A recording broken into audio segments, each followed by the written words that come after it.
Hello students, welcome to N S UP board class 12। तो मैं आज के लिए चैप्टर 1 से चैप्टर 4 तक के बहुत ही इंपॉर्टेंट एमसीक्यू लेकर आई हूँ जो हर बार रिपीट हुए हैं। आप इन्हें ही पढ़कर एग्जाम में अच्छे नंबर ला सकते हैं और इससे बाहर कुछ नहीं आएगा। तो हम देख लेते हैं मतलब क्वेश्चन 1 कौन सा, बहुविकल्पीय प्रश्न जितने भी एमसीक्यू हैं। तो सबसे पहला क्वेश्चन है बीजांड। बीजांड का वह भाग जहाँ बीजांड वृत्त जुड़ा हुआ होता है। ओव्यूल जो होता है कहाँ होता है? ओवरी के अंदर, जहां पर उसका बीजांड वृत्त जुड़ा हुआ होता है तो उस भाग को हम क्या बोलते हैं? निभाग चला जाए या नाभिका या हाइलम या क्या बोल सकते हैं? केंद्रक या माइक्रोपाइल। तो हमारा ऑप्शन सही होगा नाभिका या हाइलम। बीजांड का वह भाग जहां पर बीजांड जुड़ा हुआ होता है उसे क्या बोलते हैं? नाभिका या हाइलम। नेक्स्ट क्वेश्चन है द्विनिषेचन की क्रिया होती है जब कोई भी मेल और फीमेल गैमेट मिलकर आपस में फ्यूज होते हैं और 2 बार फ्यूजन हो जाता है तो उसे क्या बोलते हैं? डबल फर्टिलाइजेशन या द्विनिषेचन की क्रिया। मैंने आपको चैप्टर 2 में पढ़ाया था जितने भी फूलों वाले पौधे होते हैं तो उसमें द्विनिषेचन की क्रिया देखने को मिलती है। तो आवृत उन्हें जितने भी फूलों वाले पौधे होते हैं उन्हें आवृत बीजी में भी पढ़ सकते हैं हम। तो उन्हें किस नाम से भी जानते हैं? एक आवृत बीजी पौधे। तो द्विनिषेचन की क्रिया होती है और ये क्वेश्चन रिपीट हुआ 219 में। तो इसका आंसर सही होगा आवृत बीजी पौधों में जितने भी फूलों वाले पौधे हैं उन्हें हम आवृत बीजी पौधे भी बोल सकते हैं। तो द्विनिषेचन की क्रिया हमें उसमें देखने को मिलती है। नेक्स्ट क्वेश्चन है टैपेटम परत का कार्य होता है। टैपेटम मैंने आपको एक मतलब बीजाणुधानी पढ़ाई थी, उसमें 4 परतें पढ़ाई थी। जब हम एंथर को कटिंग करके देखते हैं तो उसमें 4 परत दिखाई देती है। ये किसकी संरचना? एंथर की। इसमें कितनी परतें होती हैं? 4 परत होती हैं। तो यहाँ पर सबसे अंदर वाली जो परत होती है इसका काम पूछ रहा है, मतलब उसका काम क्या होता है? तो सबसे बाहरी परत को क्या बोलते हैं हम? बाह्य स्तर। फिर उससे अंदर वाली एक परत होती है इसको क्या बोलते हैं? अंतः स्तर, मध्य स्तर भी बोलते हैं। फिर उसके अंदर एक और परत होती है उसे किस नाम से जानते हैं? एंडोथीसियम। और एक स्पोरोजिनस टिश्यू होता है इसके बाहर और एंडोथीसियम के बीच में, दोनों के बीच में एंडोथीसियम ये परत होती है ये वाली, और स्पोरोजिनस टिश्यू के बाहर एक परत होती है जिसे क्या बोलते हैं हम? टैपेटम। तो टैपेटम जो होती है जितने भी परागकण होते हैं उन्हें पोषण देने का काम किसका होता है? टैपेटम परत का। ये वाली जो परत होती है जितने भी परागकण होते हैं उन्हें पोषण देने का काम कौन करती है? टैपेटम परत। तो टैपेटम परत का कार्य बताना। तो परागकणों को क्या करती है? ये पोषण देने का काम करती है। नेक्स्ट क्वेश्चन है बहुभ्रूणता खोजी गई थी। अगर एक बीजांड में एक या एक से अधिक भ्रूण का निर्माण हो जाता है तो उसे क्या बोलते हैं? बहुभ्रूणता। तो एक वैज्ञानिक थे ल्यूवेनहुक, उन्होंने बहुभ्रूणता को सबसे पहले खोजा था और उन्होंने बताया था कि अगर एक बीजांड में एक या एक से अधिक भ्रूण मिल जाते हैं तो उसे क्या बोलते हैं हम? बहुभ्रूणता। तो किस वैज्ञानिक ने खोजी थी? ल्यूवेनहुक द्वारा। नेक्स्ट क्वेश्चन है आवृत बीजी पौधों में पुंकेसर। मैंने आपको एक फूल की स्ट्रक्चर पढ़ाई थी। तो पुंकेसर भाग है, मतलब एक पुंकेसर जैसे कि नर जनन भाग है, मादा जनन भाग है, 4 भाग पढ़ाए थे आपको मैंने। एक बाह्य दलपुंज। तो ये वाला जो भाग होता फूल का, फूल में मैंने आपको 4 मेन भाग पढ़ाए थे। ये वाला जो भाग है ये कौन सा है? मादा जनन भाग। बीच वाला जो भाग होता और इससे जो लगा हुआ होता है इसे क्या बोलते हैं? नर जनन भाग। तो नर जनन भाग जो होता है इसमें 2 भाग होते हैं, एक ये क्या होता है? एंथर, और जिस डंडी से ये लगा हुआ होता है इसको क्या बोलते हैं? फिलामेंट, पुतंतु। किस नाम से जानते हैं? पुतंतु या फिलामेंट। तो ये वाला जो भाग होता है सारा, इसमें 2 भाग होते हैं, एंथर और पुतंतु। तो इन्हें क्या बोलते हैं हम? पुंकेसर भी बोलते हैं या नर जनन भाग। इसे किस भाग से नाम से जानते हैं हम? पुंकेसर भी बोल सकते हैं हम इसको। और एक नाम और होता है इसका नर जनन भाग या मेल रिप्रोडक्टिव सिस्टम। इसमें 2 भाग होते हैं, एक एंथर और जिस डंडी से लगा हुआ होता है इसको क्या बोलते हैं? पुतंतु। तो इसका पुंकेसर आवृत बीजी जितने भी फूलों वाले पौधे होते हैं पुंकेसर भाग है इसका, नर जनन भाग का। इसका दूसरा नाम भी क्या होता है? पुंकेसर। नेक्स्ट क्वेश्चन है एक ही पादप, एक ही पौधा है, उसमें क्या है? एक पुष्प के परागकण दूसरे पुष्प के, एक ही पौधा है उसमें 2 फूल हैं और एक फूल के परागकण कहाँ चले जाते हैं? दूसरे पुष्प के वर्तिकाग्र पर। तो इसे क्या बोलते हैं हम? इस वाले परागण को सजात पुष्पी परागण के भी नाम से जानते हैं। अगर एक पौधा उसमें 2 फूल लगे हुए हैं उसके परागकण दूसरे परागकण के स्टिग्मा पर चले जाते हैं या वर्तिकाग्र पर तो उसे क्या बोलते हैं हम? सजात पुष्पी परागण। नेक्स्ट क्वेश्चन है, एक प्रारूपिक अविरत बीजी परागकोश में लघु बीजाणुधानी की संख्या होती है। जब हम एंथर को ट्रांसवर्स या अनुदैर्ध्य कटिंग के द्वारा देखते हैं तो उसमें 4 परतें दिखाई देती हैं। हमें लघु बीजाणुधानी की संख्या कितनी दिखाई देती है? हमें परागकोश में लघु बीजाणुधानी की संख्या कितनी होती है? 4। मैं अभी आपको डायग्राम बनाकर दिखा देती हूँ। तो यहाँ पर एक एंथर को जब हमने अनुदैर्ध्य कटिंग के द्वारा देखा तो इसमें कितनी परत दिखाई देती है? लघु बीजाणुधानी की संख्या कितनी होती है? यहाँ पर 4। एंथर, ये एंथर जब हमने इसे इस टाइप से अनुदैर्ध्य कटिंग करके देखा तो इसमें 2 थीका होते हैं। एक थीका में कितनी? 2 लोब होती हैं। 2 लोब जो थीका होते हैं उसमें कितनी होती है? 2 लोब। और जब हम इसे कटिंग करके देखते हैं तो इसमें लघु बीजाणुधानी की संख्या कितनी होती है? 4। एक ये हो गई, एक ये वाली, एक ये, ठीक है। तो कितनी हो जाएगी संख्या? 4 या 4। नेक्स्ट क्वेश्चन है, सैल्विया में परागण होता। सैल्विया एक पौधा होता, उसमें परागण किसके द्वारा होता? कीटों के द्वारा। नेक्स्ट क्वेश्चन, निम्नलिखित में से किसमें कीट परागण होता? कीड़े मकोड़े जो होते हैं ये घूमते रहते हैं खेतों वगैरह में, तो इसमें कीट के द्वारा परागण किसमें देखने को मिलता है? एक पौधा होता है अंजीर, उसमें देखने को मिलता है। तो इसे क्या बोलते हैं हम? कीट परागण। किसमें देखने को मिलेगा? अंजीर में।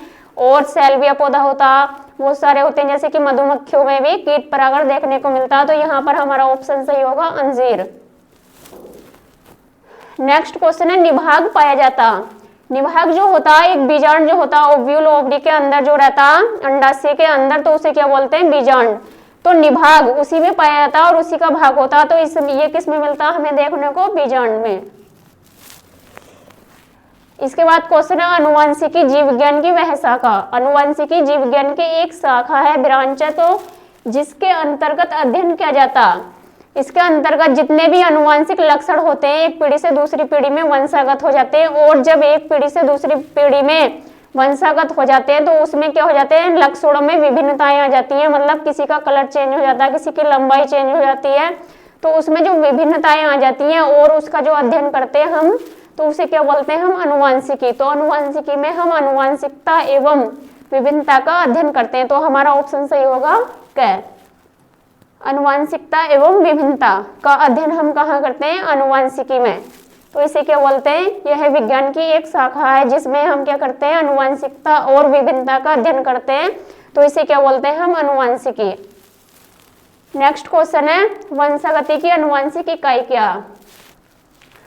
मैंने आपको डीएनए पढ़ाया था। डीएनए का पूरा नाम क्या होता है? डीऑक्सीराइबो न्यूक्लिक एसिड या डीऑक्सीराइबो न्यूक्लिक अम्ल भी बोलते हैं। तो डीएनए की संरचना इस टाइप से होती है, 2 समांतर चैन होती है और ये जो डीएनए की संरचना यहाँ पर छोटे छोटे पीस लगे हुए होते हैं एक खंड के रूप में। तो इन्हें क्या बोलते हैं हम? जीन। और डीएनए के ऊपर लगे हुए होते हैं, इन्हें क्या बोलते हैं हम? जीन।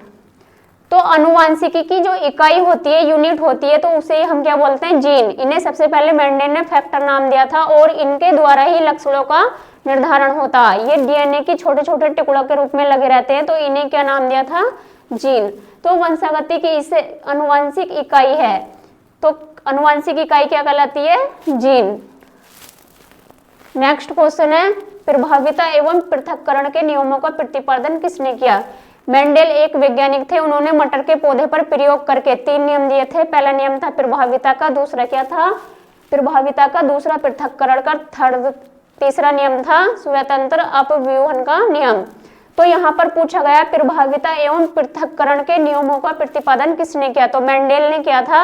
उन्होंने मटर के पौधे पर 7 साल तक एक्सपेरिमेंट करके 3 नियम दिए थे। तो यहाँ पर 2 का पूछा गया, तो किसने प्रतिपादन किया था? मेंडेल ने। नेक्स्ट क्वेश्चन है, मेंडेल के एक संकर क्रॉस में मटर के लंबे और बौने पौधे का फिनोटाइपिक अनुपात क्रम से होता है। जब मेंडेल ने एक लंबे और बौने पौधे का, लंबे पौधे को किससे शो किया था? कैपिटल टी, और एक बौने पौधे को किससे शो किया था? Small T. दोनों का क्या किया था इन्होंने? क्रॉस। तो यहाँ पर पहली पीढ़ी में जितने भी पौधे बने थे इन्होंने क्या करा दिया? इन दोनों के बीच क्रॉस। तो सारे कैसे थे? लंबे, पर हाइब्रिड थे, लंबे और बौनेपन की मिक्सिंग थी। फिर से इन्होंने इसका क्रॉस करा दिया, तो यहाँ पर 4 टाइप के पौधे मिले थे। कितने टाइप के मिले थे? 4 टाइप के, capital T, small T. Capital T और स्मॉल टी। तो इसका क्रॉस इससे कराएंगे तो क्या आ जाएगा कैपिटल टी और इसका क्रॉस इससे कराएंगे तो क्या आ जाएगा कैपिटल टी स्मॉल टी, और फिर स्मॉल टी और कैपिटल टी का कराएंगे तो कैपिटल टी स्मॉल टी, और दोनों का कराएंगे तो स्मॉल टी। तो यहाँ पर हमें फिनोटाइपिक रेशियो को हम बोलते हैं, मतलब कोई भी चीज है उसे हमें देखकर ऐसे ही बताना बिना जीन के हिसाब से। तो यहाँ पर ये जो पौधे हैं 3 कैसे थे लंबे, तो हमें क्या बताना है यहाँ पर फिनोटाइप रेशियो बताना, फिनोटाइप अनुपात। अगर हम इसका फिनोटाइपिक अनुपात देखेंगे तो यहाँ पर 3 लंबे पौधे हैं, 3 1 2 3 कैसे 3 लंबे पौधे, तो अनुपात आ जाएगा 3:1। तो एक क्या बोना पौधा। अगर हम इसका जीनोटाइपिक रेशियो निकालेंगे तो रेशियो क्या आ जाएगा, 1 प्योर लंबा है और 2 क्या है मिक्सिंग हाइब्रिड लंबे, और एक क्या टाल। तो अगर हम जीनोटाइपिक रेशियो देखेंगे, हम यहाँ पर अगर किसी ने पूछ लिया जीनोटाइपिक रेशियो बताओ तो क्या आ जाएगा 1:2:1। तो इस वाले क्वेश्चन में पूछा गया फिनोटाइपिक रेशियो, तो हमारा रेशियो क्या आ जाएगा 3:1। तो इसमें ऑप्शन देख लेंगे कौन सा सही है, क वाला। मेंडल का एक संकर क्रॉस मेंडल के पहले और दूसरे नियम पर लागू होता और एक ही विपरीत लक्षणों वाले पौधे के बीच जब हम क्रॉस कराते हैं तो उसे क्या बोलते हैं, एक संकर क्रॉस। तो इसका रेशियो आ जाएगा फिनोटाइपिक रेशियो 3:1। अगर जीनोटाइप पूछ लेगा तो जीनोटाइपिक क्या हो जाता है, ये वाला 1:2:1। तो फिनोटाइप पूछा तो फिनोटाइप का क्या हो जाएगा, क्या आंसर। नेक्स्ट क्वेश्चन है, कौन सा अनुवांशिक विकार 21वें क्रोमोसोम की त्रिसूत्रता के कारण होता है, त्रिसूत्रता के कारण होता है। कभी कभी हमने देखा होगा कि हमारी बॉडी के अंदर या किसी की भी बॉडी के अंदर गुणसूत्रों की संख्या में कमी हो जाती है या घट जाते हैं या बढ़ जाते हैं, तो उनमें बहुत सारी मतलब रोग हो जाते हैं, जैसे कि विकार उत्पन्न हो जाते हैं, तो उसे क्या बोलते हैं, गुणसूत्रीय विकार भी बोल सकते हैं। तो अगर 21वें क्रोमोसोम की त्रिसूत्रता के कारण अगर किसी की बॉडी के अंदर एक गुणसूत्र ज्यादा हो जाता तो इसे क्या बोलते हैं, डाउन सिंड्रोम। अगर किसी मतलब क्रोमोसोम 46 होते हैं बॉडी के अंदर, मतलब 23 पेयर्स के रूप में होते हैं। अगर ह्यूमन जो होता है उसकी बॉडी के अंदर 46 क्रोमोसोम्स होते हैं और एक जोड़े में कितने होते हैं, 2, तो 23 जोड़े होते हैं और टोटल कितने क्रोमोसोम्स होते हैं, 46। अगर किसी की बॉडी के अंदर 47 क्रोमोसोम्स हो जाते हैं, एक क्रोमोसोम की संख्या बढ़ जाती है गुणसूत्र की संख्या, तो उसे क्या बोलते हैं, डाउन सिंड्रोम। अगर एक संख्या कम हो जाती है तो उसे क्या बोलते हैं, टर्नर सिंड्रोम। नेक्स्ट क्वेश्चन है, क्रोमीय गुणसूत्रीय विकार का उदाहरण है। इसमें हमें देखकर बताना, अगर गुणसूत्र की कमी के कारण अगर कोई सा रोग हो जाता तो उस रोग को हम क्या बोलते हैं, टर्नर सिंड्रोम। अगर हमारी बॉडी के अंदर एक क्रोमोसोम्स की संख्या 46 से एक कम हो जाए, 45 हो जाती है, तो इसे क्या बोलते हैं हम, टर्नर सिंड्रोम। हमारी बॉडी के अंदर कितने क्रोमोसोम्स होते हैं, 46। अगर एक क्रोमोसोम कम हो जाता है, कितने रह जाते हैं, 45, तो हमारी बॉडी के अंदर कौन सा सिंड्रोम हो जाता है, इसे क्या बोलते हैं, टर्नर सिंड्रोम। नेक्स्ट क्वेश्चन है, स्त्रियों में अंडाशय से अंडाणु के मुक्त होने की क्रिया कहलाती है। अगर कोई भी फीमेल है उसकी बॉडी से ओव्यूम बाहर निकल जाता, मतलब फ्री हो जाता, तो उस प्रोसेस को हम क्या बोलते हैं, ओव्यूलेशन, ओव्यूलेशन बोलते हैं। नेक्स्ट क्वेश्चन है, शुक्र नलिकाएं निम्न में से किसमें होती हैं। मेल की नर जनन भाग में मैंने आपको पढ़ाया था टेस्टिस या विरसण। विरसण जो होता है उसके अंदर क्या होती है, शुक्र जनन नलिकाएं होती हैं, और उसके शुक्र जनन नलिकाएं के अंदर क्या होती हैं, शुक्र जनन कोशिकाएं, जो क्या करती हैं, शुक्राणुओं का निर्माण करती हैं। तो वो कहाँ होती हैं, विरसण के अंदर। शुक्र नलिकाएं निम्न में से किससे संबंधित है, तो ये कहाँ मिलती हैं, विरसण में, विरसण में देखने को मिलती है। और विरसण किसका भाग है, नरजनन भाग का। नेक्स्ट क्वेश्चन है, इनमें से फैलोपियन नलिका किसका भाग है। फैलोपियन नलिका एक लंबी कुंडलित नलिका होती है और मादा जनन भाग का भाग, मादा जनन भाग जो होता है उसमें देखने को मिलती है। और इसमें भी 3 भाग होते हैं, एक होता इस्थमस, एम्पुला एंड इनफंडिबुलम। तो एम्पुला जो भाग होता है उसमें ही शुक्राणु और अंडाणु आकर मिलते हैं, वहां पर क्या हो जाता है, निषेचन हो जाता है, तो इसे क्या बोलते हैं। तो कहाँ पर निषेचन होता, अंडवाहिनियां के भी नाम से जानते हैं। फैलोपियन नली को किस नाम से भी जानते हैं हम, एक अंडवाहिनी, तो इनमें से फैलोपियन नली किसका भाग है? अंडवाहिनी का। नेक्स्ट क्वेश्चन है मेंस्ट्रुअल साइकिल या आर्तव चक्र जो होता है उसको नियंत्रित करने वाले हार्मोन होते हैं, मतलब कुछ हार्मोन होते हैं उसी के द्वारा कंट्रोल होता है। तो इसमें 3 हार्मोन होते हैं, FSH और LH या एस्ट्रोजन। FSH का पूरा नाम है फॉलिकल स्टिमुलेटिंग हार्मोन या ल्यूटिनाइजिंग हार्मोन। तो इन 3 हार्मोन के कारण ही मेंस्ट्रुअल साइकिल क्या होती है? नियंत्रित होती है। और इन्हें क्या बोलते हैं? मतलब ये बहुत ही इंपॉर्टेंट भूमिका निभाते हैं। नेक्स्ट क्वेश्चन है पुरुषों के वृषणों में नर हार्मोन टेस्टोस्टेरोन का स्रावण होता है। पुरुषों के जो मतलब वृषण होते हैं एक जोड़ी, किसका भाग होता है? नर जनन भाग का। तो वहां पर उसमें कुछ लीडिंग कोशिकाएं मिलती हैं जो किस हार्मोन को स्रावित करती रहती हैं, जैसे कि टेस्टोस्टेरोन हार्मोन को स्रावित करती हैं। और इसके कारण ही कभी कभी तुमने देखा होगा कि नर जो होते हैं उनकी आवाज का भारी हो जाना, कंधे चौड़े हो जाना और बहुत सारे परिवर्तन हो जाते हैं। तो किसके कारण होते हैं? टेस्टोस्टेरोन हार्मोन के कारण। और ये कहाँ मिलता है देखने को? वृषण में। और वृषण में क्या होती है? लीडिंग कोशिकाएं उसमें मिलता है। तो पुरुषों के वृषणों में नर हार्मोन का स्रावण कौन करता है? लीडिंग कोशिकाएं। अब नेक्स्ट क्वेश्चन है एंड्रोजन्स स्रावित होता है। तो टेस्टोस्टेरोन और एंड्रोजन्स हार्मोन जो होते हैं वो लीडिंग कोशिकाएं के द्वारा ही स्रावित होते हैं। तो ये वाला हार्मोन भी, एंड्रोजन्स भी किसके द्वारा स्रावित होता है? लीडिंग कोशिकाओं के द्वारा। और लीडिंग कोशिकाएं कहाँ मिलती हैं? नर जनन भाग जो होता है उसमें वृषण में देखने को मिलती हैं। नेक्स्ट क्वेश्चन है टेस्टोस्टेरोन हार्मोन का स्रावण होता है। टेस्टोस्टेरोन हार्मोन जो होता है वो लीडिंग कोशिका का स्रावण होता। लीडिंग कोशिकाएं जो होती है मनुष्य के वृषण में या नरजनन भाग में, तो उसे कौन सा हार्मोन स्रावित करती रहती हैं? टेस्टोस्टेरोन। तो कौन सी कोशिकाएं जो टेस्टोस्टेरोन का स्रावण करती रहती हैं तो उन्हें बोलते हैं लीडिंग कोशिकाएं। इसका भी आंसर क्या होगा? लीडिंग कोशिकाएं द्वारा।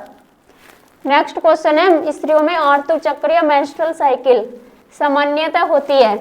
कोई भी मेंस्ट्रुअल साइकिल जब हर महीने जो आती है तो उसे क्या बोलते हैं? 28 या 29 दिन का बीच में गैप होता है, उसके बाद हर महीने रिपीट होती है, तो इसे क्या बोलते हैं? Menstrual cycle. और एक ब्लड की सेल्स होती है वो टूटकर हर महीने बाहर निकल जाती है, तो इसे क्या बोलते हैं हम? मेंस्ट्रुअल साइकिल या आर्तव चक्र या कई और नाम होते हैं उनके नाम से भी जानते हैं।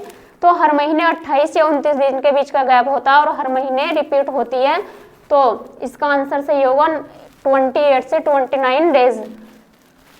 नेक्स्ट क्वेश्चन है निम्न में से कौन सी गर्भ निरोधक गोली का प्रयोग सप्ताह में एक बार किया जाता है? और मतलब एक गोली होती है जिसे हम खाकर एक सप्ताह में जो भ्रूण होता है, मादा के अंदर एम्ब्रियो होता है, उसे खत्म कर देते हैं। तो एक गोली होती है सहेली, उसे हम हर एक सप्ताह में एक बार खाकर भ्रूण को खत्म कर सकते हैं। और माता क्या होती है? मतलब बच्चे का जन्म देने से बच जाती है, तो इसे क्या बोलते हैं हम? सहेली। गर्भ निरोधक गोली का नाम कौन सा? सहेली, जो एक सप्ताह में एक बार यूज होती है। नेक्स्ट क्वेश्चन है 26 ICI जो होती है, मतलब इसका पूरा नाम बताना है यहाँ पर। तो इसका पूरा नाम होता है इंट्रासाइटोप्लाज्मिक स्पर्म इंजेक्शन। तो ऐसे भी आ सकता है क्वेश्चन, जैसे कि फुल फॉर्म में बहुत सारी इस चैप्टर में आपको बहुत ही इंपॉर्टेंट है, लर्न करनी है। और मतलब किसी भी टाइप से आ सकती है, जैसे कि वेरी शॉर्ट में भी आ सकती है और ऑब्जेक्टिव टाइप क्वेश्चन में भी या MCQ में भी। तो ये वाली जो फुल फॉर्म है इसका पूरा नाम लिखना, मतलब शॉर्ट फॉर्म है ये, इसका फुल फॉर्म लिखना। तो इसका पूरा नाम हो सकता है इंट्रासाइटोप्लाज्मिक स्पर्म इंजेक्शन। कई सारी शॉर्ट फॉर्म है जो आपको अच्छे से तैयार करनी है, बहुत ही इंपॉर्टेंट है बोर्ड एग्जाम के लिए। कैसे भी पूछी जा सकती है आपको MCQ के द्वारा या वेरी शॉर्ट आंसर के द्वारा। तो IUT जो होती है इंट्रा, इसका फुल फॉर्म होता है, इसका शॉर्ट फॉर्म है ये IUT। तो इसका पूरा नाम होगा intra uterine transfer. Next question है गर्भ निरोधन की एक विधि वैसेक्टोमी जो संबंधित है। वैसेक्टोमी एक विधि होती है जिसमें क्या करते हैं पुरुषों, मतलब पुरुष जो होते हैं उनकी जो अंडवाहिनियां होती है, मतलब उन्हें काट कर बांध दिया जाता है जिससे क्या कर सके वो स्पर्म बाहर नहीं निकल सके। इस विधि को हम क्या बोलते हैं? वैसेक्टोमी। और ये किस में देखने को मिलती है? पुरुषों में, केवल पुरुष में। इसका ऑप्शन सही होगा केवल पुरुष। नेक्स्ट क्वेश्चन है परिवार नियोजन। परिवार नियोजन में क्या होता है, मतलब सरकार ने ये लागू कर दिया, मतलब परिवार नियोजन, जितने कम बच्चे होंगे, जितनी जनसंख्या कम होगी, उन्हें हम अच्छे से खान पीन कर सकते हैं, उनकी पढ़ाई कर सकते हैं। तो इसे क्या बोल सकते हैं, मतलब कम जनसंख्या कर अपने परिवार को सीमित रखने की जो विधि है उसे क्या बोलते हैं, परिवार नियोजन। तो ये सबसे पहले लागू हुई थी 1952 में। तो परिवार नियोजन का कार्यक्रम प्रारंभ हुआ था सबसे पहले 1952 में। कम जनसंख्या करके अपने परिवार को हम सीमित रख सकते हैं, तो इसे क्या बोलते हैं हम, परिवार नियोजन। और सबसे पहले कब लागू हुआ था, 1952 में। नेक्स्ट क्वेश्चन है ट्यूबेक्टोमी संबंधित है। महिला की जो अंडवाहिनियां होती हैं उन्हें कट करके बांध दिया जाता है जिससे कि ओव्यूम बाहर नहीं जाए और फर्टिलाइजेशन नहीं हो। तो इस विधि को हम क्या बोलते हैं, ट्यूबेक्टोमी। और यह किस में देखने को मिलती है, केवल स्त्रियों में या महिलाओं में। तो यह किस में देखने को मिलती है, केवल स्त्री में गर्भ निरोधन से। जब ये बांध दिया जाएगा तो इससे क्या हो सकती है, मतलब गर्भ निरोधक होने से, मतलब इसे रोक सकते हैं। नेक्स्ट क्वेश्चन है निम्न में से पुरुषों से संबंधित है। 4 ऑप्शन दिए गए, इनमें से आपको देखकर बताना पुरुषों से संबंधित कौन सी विधि है, कौन सी तकनीक है। तो पुरुषों से संबंधित कौन सी तकनीक है, वैसेक्टोमी। नेक्स्ट क्वेश्चन है जन्म नियंत्रण की प्राकृतिक विधि है। वैसेक्टोमी जो होती है एक शल्य चिकित्सा होती है, और ट्यूबेक्टोमी भी, और इनमें से कोई भी नहीं। तो अब हमारा ऑप्शन कौन सा बचा, बाह्य स्खलन। जब पुरुष वीर्य बाहर निकालता तो इसी विधि को हम क्या बोल सकते हैं, इसके द्वारा हम क्या कर सकते हैं, बाहर निकालकर, मतलब जो जन्म नियंत्रण की एक प्राकृतिक या नेचुरल विधि है। तो कौन सी है, बाह्य स्खलन। नेक्स्ट क्वेश्चन है सहायक जनन प्रौद्योगिकी।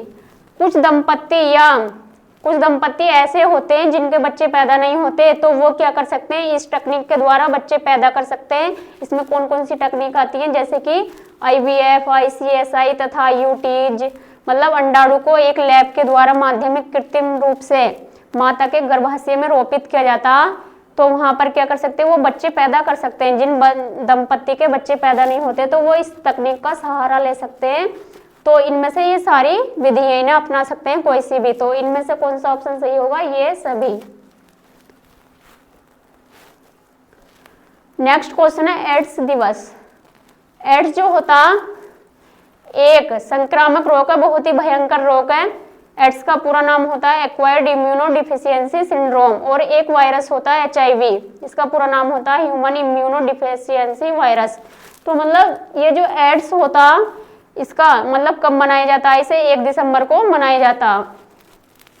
एड्स दिवस 1 दिसंबर को मनाया जाता। नेक्स्ट क्वेश्चन है जीन क्या है, जीन DNA जो होता उसके जो मतलब DNA के ऊपर छोटे छोटे टुकड़ों के रूप में जो लगा हुआ होता, जैसे कि ये DNA है, यहाँ पर एक छोटे छोटे टुकड़े लगे हुए होते हैं, इसके ऊपर ये भाग लगा हुआ होता है, तो इसे क्या बोलते हैं हम, जीन। तो DNA का एक भाग जिसे क्या बोलते हैं हम, जीन। तो जीन क्या है, DNA का एक भाग। DNA की अनुवांशिकी की इकाई भी बोलते हैं इसको, जो क्या करता है, लक्षणों का निर्धारण करता है एक पीढ़ी से दूसरी पीढ़ी में, तो इसे क्या बोलते हैं हम, जीन। तो जीन क्या होता है, DNA का एक भाग होता है। नेक्स्ट क्वेश्चन है क्लाइनेफेल्टर सिंड्रोम में लिंग गुणसूत्रों की संख्या कितनी का ढांचा होता है, मतलब अगर मतलब पुरुष में कितने क्रोमोसोम्स होते हैं, कितने होते हैं, XY, और महिला में कितने होते हैं, XX। दोनों समान होते हैं तो इसे क्या बोलते हैं, समयुग्मजी, और दोनों में क्या होते हैं, असमान, तो इसे क्या बोलेंगे, असमयुग्मजी। तो एक सिंड्रोम है क्लाइनेफेल्टर सिंड्रोम, तो उसमें पुरुष में गुणसूत्रों की संख्या कितनी हो जाती है, ट्रिपल हो जाती है, तो इसे क्या बोलते हैं, XXY। तो क्लाइनेफेल्टर सिंड्रोम में लिंग गुणसूत्रों का ढांचा क्या बन जाता है, XXY। नेक्स्ट क्वेश्चन है अनुवांशिकी का जनक किसे कहते हैं, जिसमें हम क्या करते हैं, एक पीढ़ी से दूसरी पीढ़ी में जो लक्षण वंशागत होते हैं उसे क्या बोलते हैं, अनुवांशिकता। और एक पीढ़ी से दूसरी पीढ़ी में जब लक्षण वंशागत होते हैं तो उसमें क्या हो जाता, मतलब चेंजिंग आ जाती है, कुछ परिवर्तन हो जाता लक्षणों में, तो उसे क्या बोलते हैं हम, अनुवांशिकी। तो विभिन्नता और अनुवांशिकता का अध्ययन हम किस में करते हैं, अनुवांशिकी। तो इसके फादर जो है मेंडेल है, या ग्रेगर जॉन मेंडेल, अनुवांशिकी के पिता। अनुवांशिकी के जनक कौन है, या पिता या जनक तो कौन है, ग्रेगर जॉन मेंडेल।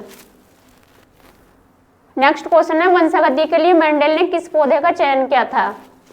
वंशागति जो है मतलब जो एक पीढ़ी से दूसरी पीढ़ी में लक्षण वंशागत होते हैं, मतलब चले जाते हैं, तो उसके लिए मेंडल ने एक पौधा था मटर, या उद्यान मटर के नाम से भी जानते हैं उसे, या स्वीट पी के भी नाम से जानते हैं, या उद्यान मटर के नाम से भी। तो उन्होंने 7 साल तक उस पर एक्सपेरिमेंट करके 7 लक्षण दिए थे और इसके आधार पर ही 3 नियम दिए थे। तो कौन सा पौधा लिया था उन्होंने? उद्यान मटर। नेक्स्ट क्वेश्चन है, संतान को पिता से कितने जीन्स प्राप्त होते हैं? जो कोई भी बच्चे होते हैं, दोनों पेरेंट्स से, मम्मी से और पापा से कितने कितने % जीन जाते हैं? 50% किससे जाते हैं? मम्मी से, और 50% किससे जाते हैं? पिता से। तो इस क्वेश्चन में पूछा गया संतान को पिता से कितने जीन्स प्राप्त होते हैं, तो कितने होते हैं? 50%। जीन्स किससे आते हैं? मम्मी से, 50 पापा से, तभी जाकर उसके लक्षणों का निर्धारण होता है। तो कितने % आते हैं? 50%। नेक्स्ट क्वेश्चन है, निम्न में से कौन सा रक्त समूह सर्वात्रिक दाता कहलाता? मतलब कौन सा ब्लड ग्रुप है? ब्लड ग्रुप 4 प्रकार के होते हैं, ए बी और ओ। तो इसमें से कौन सा ब्लड ग्रुप है जो सभी को मतलब दिया जाता है, तो उसे क्या बोलते हैं? सर्वात्रिक दाता, यूनिवर्सल डोनर के भी नाम से जानते हैं। तो ओ ब्लड ग्रुप जो होता है इसे क्या बोलते हैं हम? सर्वात्रिक दाता। ये क्वेश्चन बहुत ही इंपॉर्टेंट है, आपको अच्छे से तैयार करने और लर्न करने, इन्हीं में से मिलेगा आपको, इससे बाहर कहीं नहीं जाएगा। तो ओके, थैंक यू।